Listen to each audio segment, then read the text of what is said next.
마태복음 22장입니다. 22장 23절입니다.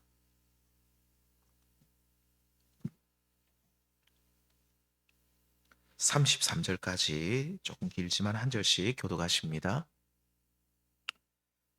부활이 없다 하는 사두개인들이 그날 예수께 와서 물어 이르되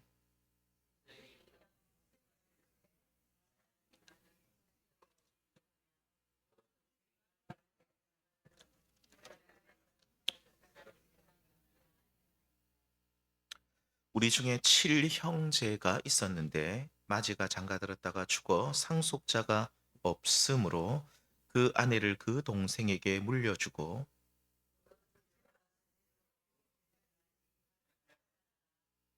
최후에 그 여자도 죽었나이다.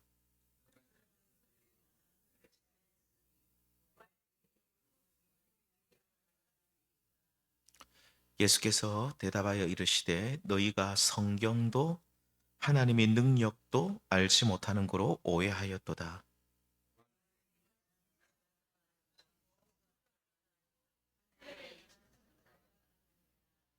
죽은 자의 부활을 논할진대 하나님이 너희에게 말씀하신 바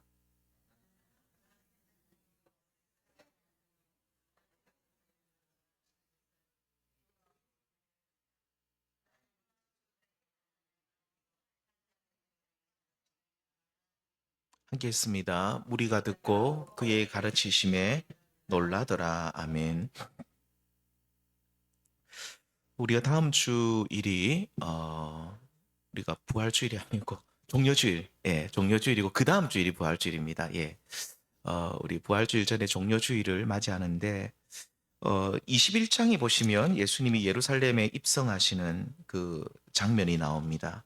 나귀 새끼를 타시고 예루살렘에 입성하실 때 수많은 사람들이 예수님을 환호하죠. 호산나 다윗의 자손이여 라고 하면서 손에 종려나무 가지를 들고 예수님을 환호하는데 물론 이 무리들은 나중에 어떤 무리들로 바뀝니까? 예수님을 십자가에 못 박으라. 바라바는 놓아주고 예수를 십자가에 못 박으라는 그런 어떻게 보면 그 환호하던 무리들이 예수님을 죽이려는 무리들로 나중에 돌변을 하게 되는데 아무튼 이렇게 일단은 예수님이 예루살렘에 입성하실 때 많은 사람들이 환호할 때에 그 모습을 지켜보면서 시기와 질투심에 사로잡힌 이들이 있었죠. 누굽니까? 바리새인, 서기관, 대제사장, 사두개인 이런 유대인의 영적 지도자들입니다. 자, 아무튼 이들은 예수님을 찾아와서 돌아가면서 그들은 괴롭히기 시작합니다. 이 유대인 지도자들의 목적은, 예수님을 찾아온 목적은 지금 인기가 많이 올라간 예수님을 자기들이 볼 때는 예수님이 인기가 하늘을 찌르는 것 같아요. 그래서 이 예수님을 끌어내리고 좀 더 나아가서 이 예수님을 로마 당국자에게 고발하여 없애는 거죠. 유대인들은 그 고발은 할 수 있어도 또 재판은 약식으로 할 수 있어도 그 형을 집행할 수가 없었습니다. 왜 그렇죠? 식민지거든요. 뭐 예를 들면 우리나라 옛날에도 일제 강점기 때에 우리나라 사람들이 이 사람 나쁜 사람이라 막 고발을 해도 결국 감옥 보내고 뭐 예를 들면 감옥에 보낸 듯이 사형을 언도하는 것은 누가 합니까? 그때 당시에 일본 사람들이 했거든요. 부끄러운 과거죠. 우리 주권을 빼앗기면 그런 일이 일어납니다. 그래서 이때 당시도 그랬습니다. 유대인들이 주권을 빼앗긴 상태였고 자기들이 막 고발도 하고 이 사람 나쁜 사람이라고 얘기해도 형을 집행하는 뭐 사형을 집행하든지 감옥에 보내든지 하는 것은 로마 총독 아니면 로마 당국자들 여기에 와 있는 로마 사람들이 할 수 있는 일이었습니다. 그래서 이들은 예수님을 끌어내리기 위해서 여러 자료들도 찾고 여러 증거 자료들을 모아가지고 아무튼 예수님을 끌어내리고 예수님을 고발해서 예수님을 죽이자. 아무튼 그런 것에 이 유대인 지도자들이 마음이 하나가 되었습니다. 참으로 잔인한 사람들이죠. 하나님을 진실로 믿지 않고 종교화된 사람들은요. 제가 볼 땐 그러니까 하나님을 믿지는 않아요. 그런데 하나님의 이름은 자주 불러요. 왜 그럴까요? 그 하나님을 이용해서 자신들의 사리 사욕을 챙기려는 이들, 이런 사람은 어쩌면 하나님을 알지 못하는 사람보다 더 악해지는 것을 저는 주변에서 가끔 보았습니다. 무슨 뜻이냐면 종교성이 있는 사람이 더 악하다 그 말입니다. 그 속에 하나님은 없어요. 참 믿음은 없어요. 그런데 말은 하나님, 하나님, 하나님, 예수님, 예수님 하고 종교성은 굉장히 다분한데 그 속에 참된 믿음은 없어요. 이런 사람이 오히려 예수 안 믿는 사람보다 더 악하다는 거죠. 주변에 그런 이들이 가끔 보입니다. 정말 안타깝습니다. 근데 예수님 당시 바리새인, 서기관, 대제사장, 사두개인들 이런 사람들이 종교화된 그런 기득권자들, 이들이 그런 사람들이었습니다.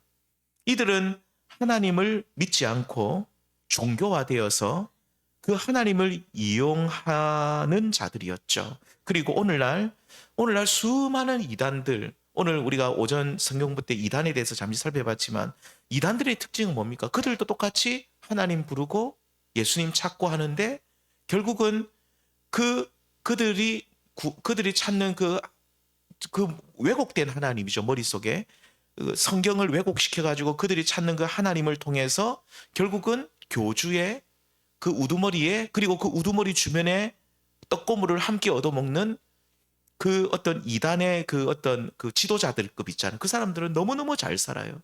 밑에 자기들 밑에 있는 그 사람들이 뭐 죽어나든 가정이 파탄되든 상관없습니다. 어떻게 해서든지 돈을 갈취해서 헌금을 많이 시켜가지고 돈을 뜯어내어서 자기들의 사리사욕만 채우는 그런 정말로 잔인한 사람들이 오늘날 우리 한국에도 많은, 우리 대한민국에도 많은 이단들이 있죠. 그 이단들의 수계를 보면 너무너무 잘 살아요. 호화롭게 살잖아요. 이런 악한 자들 중에 오늘 본문은, 오늘 말씀 제목은 현세 지향적인 종교인인데 대표적으로 사두개인이 그러한 사람이었습니다. 이 사두개인과 바리새인과 그리고 그 이제 서기관과 또 에센파들이 있었습니다. 뭐 이 유대인들 중에 성경에 안 나온 에센파들 여러 부류가 있는데 이 사두개인하고 바리새인은 또 달라요. 이 사두개인은 사독이라는 이름에서 나온 거죠. 그래서 사두개인들이, 제사장들은 다 누굽니까? 사두개인들이에요. 그리고 오늘 본문에 이 사두개인들이 예수님께 나와서 예수님께 막 질문을 하는데 정말로 이들이 하나님의 말씀을 알고 싶어하고 예수님을 알아가기 위해서 질문하는 것이 아니라 이들의 질문 목적은 딱 한 가지입니다. 뭡니까? 예수님을 공경의 함정에, 공경에 빠뜨리고 또 지금 사람들이 막 21장 앞장에 보면 막 사람들이 환호하고 지지하는데 그 예수님을 끌어내리기 위한 것이었죠. 이들은 지금 예수님께 어떤 질문을 합니까? 두 가지를 질문합니다. 첫 번째는 수혼법입니다. 수혼법은 숫자는 형수할 때 그 숫자입니다. 형수와 결혼하는 법이 성경에, 구약 성경에 나와 있거든요. 그리고 두 번째는 성경 전체에 흐르는 큰 흐름인 부활에 대해서, 성도의 부활에 관해 수혼법과 부활에 대해서 예수님께 질문합니다. 참고로 지금 예수님께 곤란한 질문을 하고 있는 사두개인들, 이들은 오늘 말씀 제목처럼 철저하게 현세지향적인 종교인들이었죠. 철학에서 현세주의를 찾아보면 이렇게 기록되어 있습니다. 현세만을 중요시하고 내세의 존재 여부에 대하여 관심이 없는 태도를 현세주의라고 하죠. 그래서 사두개인들은 신앙에 있어서 현세주의를 지향하고, 그래서 내세를, 천국과 지옥을 부인합니다. 그리고 이들은 죽을 때 영혼이 소멸된다, 없어진다라고 말하고 있어요. 보세요. 죽고 나면 우리 영혼이 사라지기 때문에 당연히 천국과 지옥도 안 믿죠. 영혼이 존재해야지만이 그 영혼이 어디로 들어갑니까? 천국에 가든 지옥에 가든 할 건데 우리 영혼이 소멸되고 없어지기 때문에, 그렇게 믿고 있기 때문에 이들은 천국과 지옥도 안 믿어요. 자, 그런데 놀라운 사실은 이 사두개인들은 하나님의 살아계심을 부인하지를 또 않아요. 하나님은 살아계신대요. 그런데 그 하나님이 어디에 살아계시냐? 오직 나의 현재 생활 가운데, 나의 현세, 내가 살아가는 이 삶에 하나님이 살아계신다. 맞는 말 같잖아요. 우리의 삶 속에 하나님이 살아계시잖아요. 자, 그런데 이들은 하나님이, 우리가 이 땅을 살아가는 이 현재 이 땅 위에 우리 하나님이 살아계시고 우리가 죽은 뒤에 가는 그 내세의 문제에 관하여서는 대해서는 하나님이 관여하지 않는다. 그렇게 그들은 믿고 있었습니다. 그래서 이들은 신앙을 현세화시켜서 하나님을 믿는 이유가 오직 이 땅에서 잘 되는 것에만 있었죠. 하나님은 현재 내가 먹고 사는 문제를 해결해 주시고, 하나님은 나의 건강의 문제를 해결해 주시고, 자녀의 문제를 해결해 주시고, 직장과 사업의 문제를 하나님께서 관심 있게 보시고 이것을 풀어주시고 도우시는 분이다 라고 생각하는데, 이들의 그 잘못된 것은 뭐냐면 이렇게 현세 이 땅에서만 우리 하나님이 관심이 있고 우리를 도우신다는 거죠. 그들의 어떤 신앙의 스펙트럼이 딱 현재만 이렇게 국한되어 있다는 겁니다. 이렇게 위쪽으로 안 올라가요. 딱 땅에만 머물러 있다는 거죠. 그래서 이들은 죽으면 영혼이 사라진다, 소멸된다. 그래서 죽은 자의 내세도 없을 뿐만 아니라 죽은 자의 뭐도 없을까요? 부활도 없어요. 죽고 나면 끝이기 때문에 우리가 죽은 뒤에 부활도 없다. 육체의 부활이죠. 그래서 오늘날 이 시대에 보면 현대판 사도개인들이 정말 많아요. 무슨 뜻이냐면 하나님을 믿는 이유를 가만히 물어보면 너무 현세지향적이에요. 현재 눈에 보이는 이 땅에 모든 관심이 있고 눈에 보이지 않는 세계에 대해서는 그냥 관심이 거의 없어요. 현재 우리 육신의 눈으로 볼 수 없는 영원한 하나님의 나라, 그리고 내세, 천국과 지옥이 우리 앞에 있죠.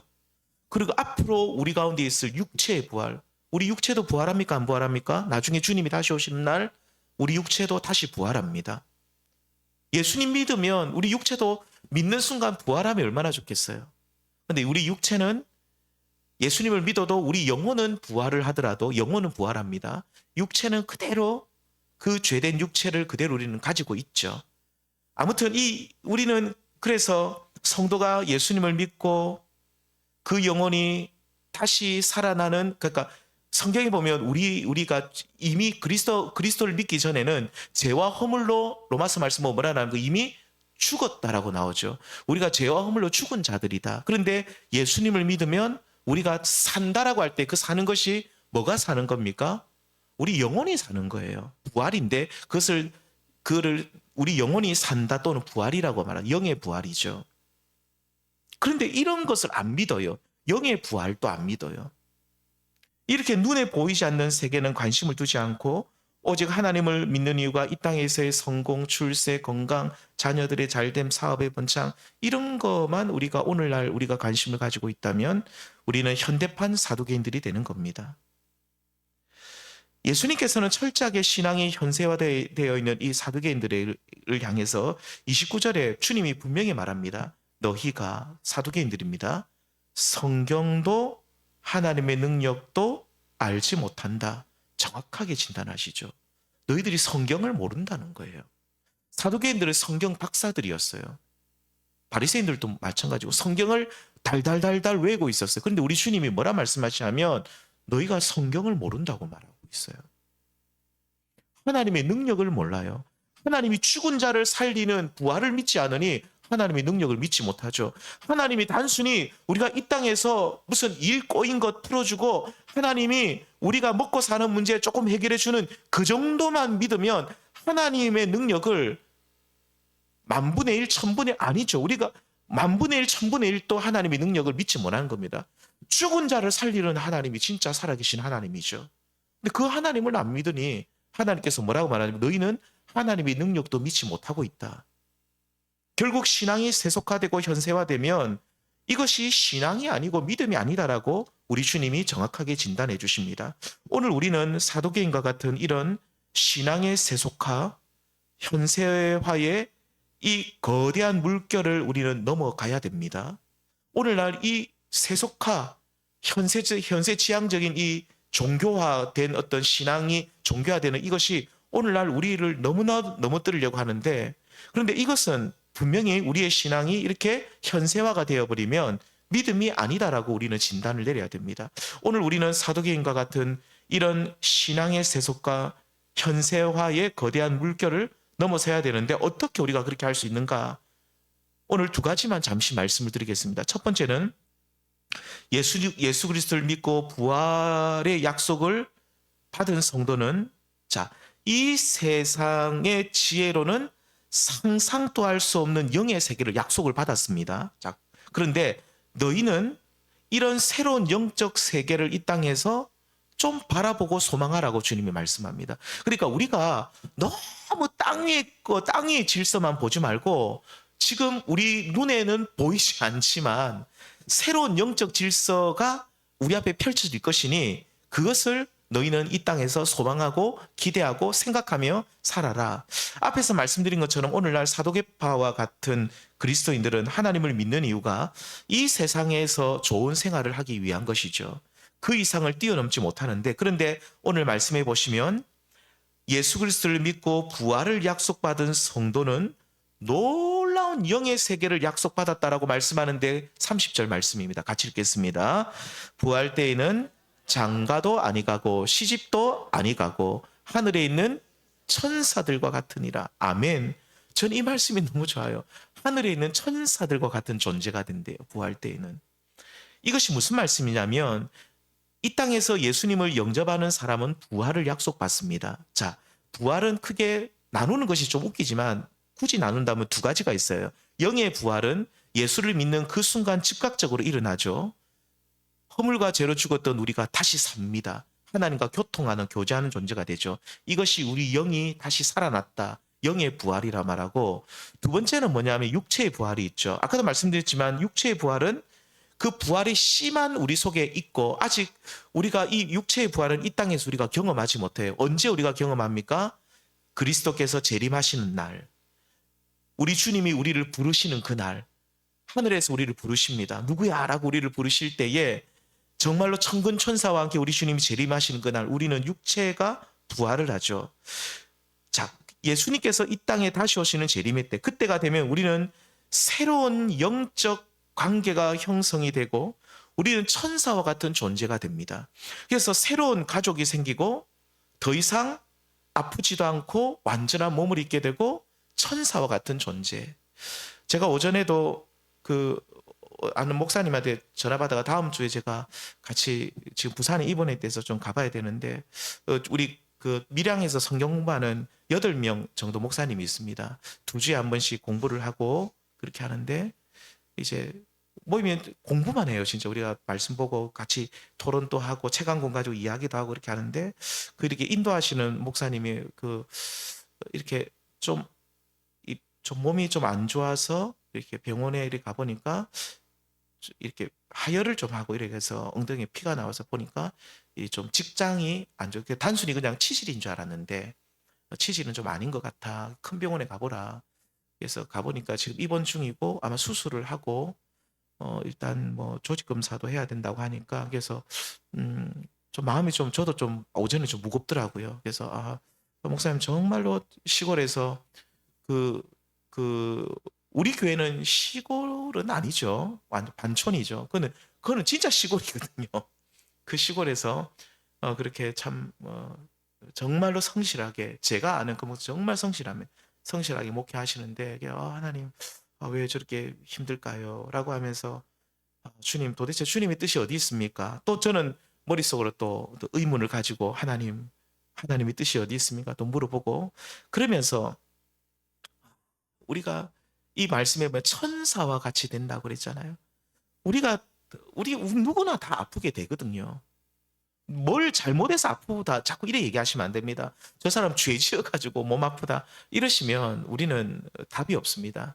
우리 주님께서는 그렇게 말씀하지 않습니다. 요한복음 9장에도 보면 날 때부터 소경된 자를 주님께서는 이 사람이 죄 때문에 날 때부터 소경된 것이 아니다라고 말씀하죠. 우리가 몸이 아픈 것은 우리의 죄 때문이 아닐 가능성이 훨씬 더 많습니다. 자, 그런데 중요한 것은 우리는 우리 연약한 육체를 가지고 살아가고 있기 때문에 언젠가는 우리의 몸은 아프게 되어 있고 고장나게 되어 있고 병들게 되어 있고 또 그러다가 죽게 되어 있는데 그런데 우리 주님께서는 그렇게 말합니다. 너희가 이 땅을 살아갈 때 새로운 영적 세계를 바라보라고 하는데 그것이 바로 오늘 아까 말씀했던 30절에 있는 것처럼 천사들과 같이 우리가 된대요. 우리가 육의 몸을 벗고 이 헛몸이죠. 그 고린도서에서는 이것을 옛 장막이라고 하는데 옛 장막을 벗어버리고 새로운 장막, 새 몸을 입게 되는데 몸을 그냥 완전히 갈아버리는 거, 완전히 새 몸을 입게 되는데 그 부활의 날을 너희들이 좀 소망하며 살아가라는 겁니다. 사두개인들은 그런데 이 부활을 믿지 않았어요. 그리고 이 부활이 없음을 예수님께 주장하기 위해서 오늘 말씀 보면 그들이 신명기 25장에 나온 수원법을 물어봅니다. 현세에서는 거의 일어나지 않을 일을 가령 예수님 이런 일이 일어나면 어떻게 되겠습니까? 라고 물어보는데 어떤 일입니까? 거의 일어나지 않는 일이에요. 첫째 형이 자식이 없어 죽었습니다. 수원법에 보면 자식이 없어 죽었을 때는 그 둘째가 그 형수와 결혼을 하게 돼요. 그러니까 형수와 결혼한 데에서 수혼법이에요. 신명기 25장에 나와요. 그런데 첫째부터 일곱째까지 이 자식이 없이 다 그러니까 둘째, 셋째, 넷째, 다섯, 여섯 그런 일은 없겠죠. 일곱째 아들까지 자식이 없이 그냥 그렇게 결혼만 하고 아들들이 다 죽었을 때 그리고 나서 나중에 부활 때에 이들은 부활을 안 믿어요. 그러면서 부활 때에 도대체 이 여자는 누구의 아내냐는 거예요. 첫째의 아내냐, 둘째 아내냐, 셋째의 아내냐. 이 무슨 말입니까? 부활을 조롱하는 거예요. 사두개인들은 부활을 조롱하고 있어요. 예수님 보세요. 헷갈리잖아요, 예수님. 첫째인지 둘째인지 셋째인지 누가 이 부활 때에 이 여자의 남편입니까? 예수님을 조롱하고 부활을 믿지 않으면서 부활의 교리가 틀렸다고 하는 것을 그들이 굉장한 어떻게 보면 똑똑해요. 그들의 논리로 예수님께 지금 질문이라보다는 공격하죠. 예수님께서는 이에 대해서 뭐라고 말씀합니까? 부활 때가 되면 예수님이 말합니다. 장가도 시집도 아니 가고 새로운 영적 관계가 형성된다. 그 여인의 남편이 누구인지 의미가 없음은 왜 그러냐면 하나님을 아버지로 고백하는 새로운 영적 가족이 형성되기 때문에 그러니까 이 땅에서의 가족 관계가 그러니까 이 세상에서의 가족 관계 이 사두개인들은 이 세상의 가족 관계만 생각하고 있어요. 현세주의자들이잖아요. 그래서 이 세상의 가족 관계가 저 부활 때까지는 이어지지 않는다는 거예요. 예수님의 말씀 그거예요. 대답은 그거예요. 누구의 남편, 누구의 아내가 되는 것이 아니라 오직 하나님의 백성들은 당신의 자녀들은 하나님을 아버지로 고백하고 살아온 새로운 영적 가족이 이루어진다는 거죠. 그리고 우리의 약한 몸도 더 이상 아프지 않고 힘들지 않는 천사와 같이 완벽한 부활의 몸을 입게 된다라고 주님이 가르치고 계십니다. 성도님들, 우리는 가족을 사랑하죠. 아버지들은 가장으로서 가족 부양에 대한 책임을 지고 있습니다. 이것이 때로는 우리 가족들이 나를 필요로 한다는 것이 좋기도 하지만 때로는 그것이 무거운 짐이 되기도 하죠. 정말로 그것이 힘이 듭니다. 저희 아버님이 지금 연세가 80이 넘으셨는데 한 10년 전쯤에 저희 아버지가 저희 큰 이모님하고 막 얘기하다가 방에서 엉엉 우시는 거예요, 애처럼. 저희 아버지가 나 무슨 일이 있나 그러니까 그게 아니고 우리 아버님이 이제 열 몇 살 때부터 우리 구두를 닦으셨거든요. 뭐 어릴 때부터 살아온 이야기를 하는데 너무 서럽다는 거예요. 지금 생각해 보면 다른 친구들은 학교도 좋은데 학교도 가고 우리 아버님은 중학교를 못 가셨어요. 집이 어려워서 초등학교만 졸업하고 뭐 학교도 못 가고 뭐 그 가방 그 구두 가방 메고 늘 부산역 앞에서 일하러 다니고 막 이러는데 그 삶을 이렇게 나의 삶을 궤적이죠. 살아온 그 바퀴 자국 같은 궤적을 쭉 돌아보니 내 인생이 왜 이렇게 힘들었냐는 거예요. 이제 80이 넘어져요. 내 이제 70이 넘어가지고 이때까지 내가 내 인생이 왜 이렇게 고달프고 내 인생이 왜 이렇게 힘들었냐. 서럽다는 거예요. 쭉 얘기하다 보니까 우리 큰 이모님이 맞장구를 잘 쳐줍니다. 맞지? 아이고 막 이렇게 하니까 또 이게 감정이 더 복받쳐가지고 예 저희 그 큰 이모님하고 그 나이가 같으시거든요. 그러니까 막 북받쳐가지고 막 그러니까 우리가 이 가장이라는 이 무거운 짐을 가지고 있기 때문에 이것이 때로는 굉장히 좋기도 한데 이것이 힘든 것이 우리의 현실이죠. 그런데 부활의 약속을 받은 성도는 이러한 행복이면서도 무거운 짐이 되기도 하는 가족 관계, 예를 들면 가장 아버지들 같은 가장이라고 한다면 가장으로서의 그 책임감, 그때는 다 사라져요. 만일 이 땅에서 가장이었는데 천국 가서도 가장이에요. 그래가지고 얘들아 뭐 해라, 야 우리 오늘 뭐 먹고 사노, 이러면 얼마나 힘들겠어요. 너희들 용돈 필요하나? 용돈 어째 주지? 하늘나라에서는 그게 아니라는 거예요. 하늘나라에서는 이 관계가 그대로 그래서 사도계인들은 어떻게 생각하냐면 그 이 땅에서의 그 육체의 그 관계가, 가족 관계가 그대로 이 부활 때까지 이어진다고 하는데 아니라는 거예요. 부활 때가 되면, 또 하나님 나라에 우리가 올라가게 되면 이 영적 관계가 이 땅에서 이 모든 이 가족 관계가 다 사라지고 새로운 영의 관계가 이루어지게 된다라고 약속하죠. 때로는 아주 좋지만 때로는 피곤하기도 한 이 모든 육체적인 관계, 가족 관계, 수많은 사람들과의 관계, 사람들의 관계도 그렇죠. 그 사람들이 나에게 기쁨도 주지만 나에게 뭐도 줍니까? 스트레스도 주거든요. 그런 관계가 다 무너지고 새로운 영적 관계 속에 들어가게 됩니다. 만일 지금 사랑하는 아내, 남편, 자식들과의 관계가 부활 때까지 이어지면 좋기도 하지만 어떤 분들은 굉장히 힘들 것 같아요. 아무튼 우리 주님께서는 사두개인과의 부활 논쟁을 통해서 부활 때에는 장가도 아니 가고 시집도 아니 가고 새로운 영적 관계가 형성된다고 말씀하시죠. 또한 부활의 몸, 새로운 몸을 너희들이 얻게 된다. 천사의 몸을 얻게 된다. 너희는 이 땅에서 때로는 너무 좋지만 때로는 무겁고 힘든 모든 인간관계, 가족관계 다 포함됩니다. 이제 다 내려놓고 오직 기쁨과 행복과 소망이 넘치는 그 소망만 가득한 새로운 영의 관계를 너희는 이 땅에서 너희들이 소망하고 살라고 우리에게 말씀하시죠. 우리의 몸도 젊을 때는 좀 괜찮은데 우리는 계속 약해지고 병들고 힘들어집니다. 우리는 계속 약해집니다. 어떤 분들은 내 몸은 날이 갈수록 건강해진다는데 뭐 그런 분이 있습니까? 물론 열심히 운동하고 좋은 것만 먹고 그래도 그렇지만 안 그렇거든요. 거의 다 약해집니다. 나이가 들면. 하지만 부활 때가 되면 어떻게 됩니까? 천사와 같은 존재가 되어서 완벽한 몸의 부활을 약속받아서 더 이상 아프거나 병들거나 피곤치 않다라고 하시죠. 성도님들, 부활을 안에서 이러한 새로운 영의 세계가 있음을 우리가 기억하면서 사두개인처럼 현세지향적 종교인이 아니라 영원한 하나님 나라를 바라보시는 참 신앙인으로 이 땅의 인생을 살아가시기를 축원드립니다.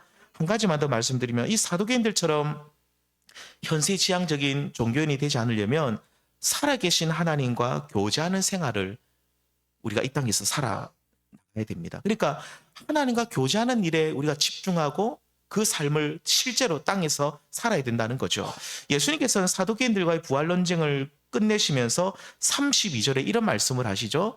좀 길지만 함께 읽겠습니다. 32절입니다. 시작. 나는 아브라함의 하나님이요 이삭의 하나님이요 야곱의 하나님이로라 하신 것을 읽어보지 못하였느냐.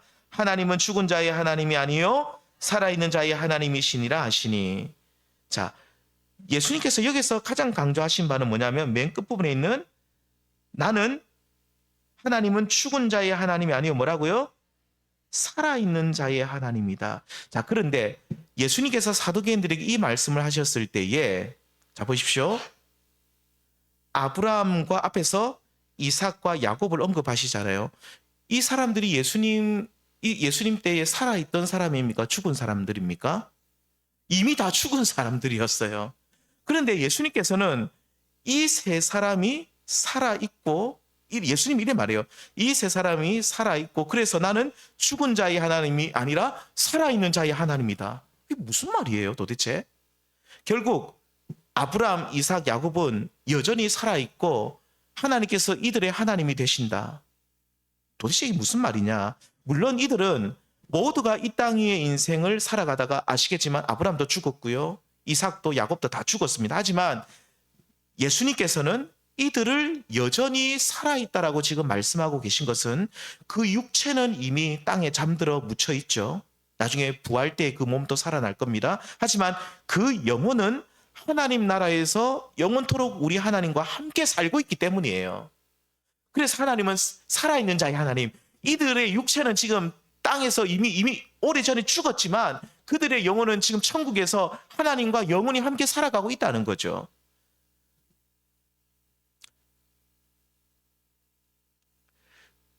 중요한 것은 하나님 나라에서의 생활의 시작은요, 지금 여기서 지금 하나님은 살아있는 자의 하나님이라고 하시면서 너희들이 이 살아있는 자의 하나님을 너희들이 누리려면 우리가 죽은 뒤에 천국에 올라가 가지고 거기서부터 살아있는 자의 하나님과 교제하는 것이 아니라, 우리 주님 여기서 지금 뭘 강조하냐면 너희가 이 땅에 너희들이 숨쉬고 살아있을 동안에 살아계신 살아있는 하나님과 이 땅에서 함께 동행하고 함께 교제하는 그 삶을 시작하라고 지금 말씀하고 있는 겁니다.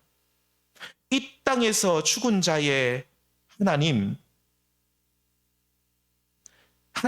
아니라 우리 하나님이 이 땅에서 산 자의 하나님이 되신 그 하나님과 교제하는 생활, 함께 사는 생활에서부터 그것이, 그 삶이 어디까지 이어집니까? 우리가 죽은 뒤에 천국에서 하나님과 거기서도 계속해서 살아있는 자의 하나님과 교제하는 생활이 이어진다는 거예요. 그러니까 어떤 분들은 이래 말합니다. 단절이 아니에요. 이 땅에서는 내가 현세 지향적인 종교인이 되어가지고 땅의 일만 열심히 하고 하나님과 교제는 내가 죽어서 하겠다. 아니라는 거예요. 그런 사람은 천국 못 갑니다. 성경은 그래 말합니다. 이 땅에서 하나님을 바로 알고 부활의 하나님을 믿고 살아있는 자의 하나님을 바로 깨닫고 그 하나님과 이 땅에서 교제하고 이 땅에서 그 하나님과 함께 살아가는 그 사람이 나중에 그 살아있는 자의 하나님을 이 땅에서 만난 사람이 어디도 갑니까? 천국에도 올라가서 그 살아있는 자의 하나님과 그 관계가 영속적으로 끊어지지 않고 계속해서 이어진다라고 주님이 말씀하고 있는 거예요.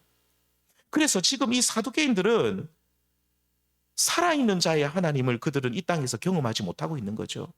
오직 그들이 생각하는 하나님은 나의 이 땅의 현실적인 현세적인 문제만 해결해 주시는 분, 내 인생에 필요한 모든 것만 채워주시는 분, 그 하나님만 믿고 있기 때문에 이들은 하나님과의 이 땅에서의 교제, 만남, 이 땅에서 하나님과의 그 충만한 그 사귐의 기쁨, 이런 것에 대해서는 전혀 관심이 없고 그냥 내가 죽어서 저 천국 가면 나중에 그 하나님과 교제를 해야지 라고 생각을 하면 또 좋은데, 사두개인들은 그 생각도 없는 거예요. 왜요? 천국을 안 믿거든요.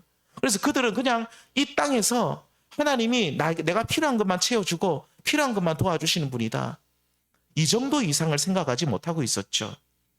성도님들, 오직 이 땅에서 산 자의 하나님, 살아계신 하나님과 교통하는 사람, 뜨거운 만남을 가지는 사람, 오직 이런 사람이 죽어서도 천국에서 영원히 하나님과 함께 살아가게 될 줄 믿습니다. 아브라함이 이 땅에서 하나님과 교제했습니까? 안 했습니까? 하나님과 교제했거든요. 이삭도 하나님과 교제했습니다. 하나님, 하늘을 우러러서 하나님을 바라보는 사람이었어요. 야곱도 이 땅에서 비록 참 그 야곱이 그랬죠. 나는 험악한 세월을 보내었다. 욕심이 많아가지고 비록 참 고생은 많이 했지만 그래도 야곱은 하나님과 교제하는 베델의 하나님을 만났던 야곱이었어요. 그래서 아브라함이, 이삭이, 야곱이 이 땅에서 살아있는 자의 하나님과 교제하고 교통하고 누리다가 저 천국에서 지금도 여전히 아브라함과 이삭과 야곱은 하나님과 교제하고 있듯이 너희들도 이 땅에서 아브라함과 이삭과 야곱처럼 땅 위의 인생을 걸어갈 때 믿음으로 달려가면서 하나님과 교제하고 깊은 만남 속에 살아가면서 현세 지향적인 종교인이 되지 말고 하나님과 교통하다가 훗날 내가 너희를 부르는 때에 저 천국에서 또 나와 함께 계속 살아가자. 주님이 지금 그 말씀을 하고 있는 것이죠. 우리 사랑하는 성도님들, 오늘 우리는 어떤 일이 있어도 오늘 이 현세 지향적인 종교인이 되어서는 안 되고, 그리고 지금 세속화의 바람이 불고 있는 이 시대에 우리는 이 모든 이런 유혹들을 이겨내고 오직 부활을 약속받은 성도가 누릴 수 있는 영적 세계에 관심을 가지시고 또 영원한 하나님 나라에 우리가 그것을 갈망하고 그 세계를 바라볼 수 있는 성도님 되시길 바랍니다. 그리고 두 번째는 오직 살아계신 하나님과 이 땅에서부터 교제를 해야 됩니다. 내가 죽어서 천국 가서 하나님과 교제하는 것이 아니라 내가 이 땅의 인생 힘들고 고달프지만 이 땅의 인생을 걸어가면서 하나님을 만나고 하나님과 교제하고 함께 살아가는 충만한 기쁨이 저 천국까지 이어진다는 사실을 기억하시면서 우리들은 사도개인처럼 세속적인 현세적인 종교인이 아니라 신실한 하나님의 사람들이 다 되셔서 현세에서나 내세에서나 하나님의 복을 받으시는 그런 우리 모두가 되기를 주님의 이름으로 소망합니다. 기도하시겠습니다. 우리 합심해서